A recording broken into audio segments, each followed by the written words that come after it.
ছুটির দিন এলেই বাড়িতে থাকতে আর কিছুতেই মন চায় না, তাই তো সন্ধেবেলা বেরিয়ে পড়ি ঘুরতে। পাড়াতে কীর্তন শুরু হয়েছে। প্রত্যেক বছরের মতো এই জ্যৈষ্ঠ মাসে এই অষ্টপ্রহরের কীর্তনটা শুরু হয়।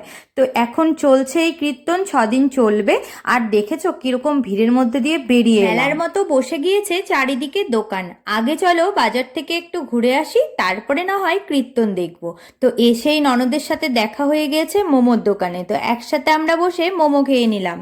খেয়েই আবার রওনা দিয়ে দিয়েছি। এই যে আমাদের ফোয়ারা মোড়, এখান দিয়ে সোজা এখন রাস্তা ধরে চলে যাব তেঁতুলতলার কীর্তন। যেতে যেতে চিড়িয়ার ফুচকার দোকান দেখতে পেয়ে দাঁড়িয়ে পড়লাম ফুচকা খাওয়ার জন্য।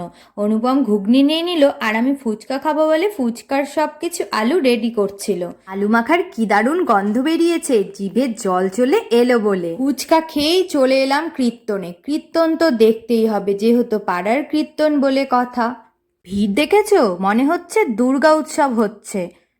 মন্দিরে ঢুকতেই সামনের দিকে হয় কীর্তন, আর পেছন দিকে যত রকম খাবার খেলনার সব দোকান রয়েছে। চলো তোমাদের একটু ঘুরে ঘুরে দেখাই দিকটায় কি খাবার রয়েছে। ঘুরে দেখতে এসেই বান্ধবীদের সাথে দেখা হয়ে গেল। দাঁড়ান দাঁড়ান, আরও একজন রয়েছে যার সঙ্গে আপনাদের পরিচয় করিয়ে দেব। এই যে বাচ্চাটি দেখতে পাচ্ছেন, কি সুন্দর দেখতে, তাই না? এটা হলো আমার বান্ধবীর ছেলে। আমার ক্যামেরার দিকে হাই বলে দিল তোমাদের। সামনেই একটা আইসক্রিমের দোকান দেখতে পেয়ে দুজনেই চলে এলাম আইসক্রিম খেতে। আজ তো পেখম আমাদের সাথে যায়নি, ও ঠাম্মির সাথে কীর্তনে গিয়েছিল।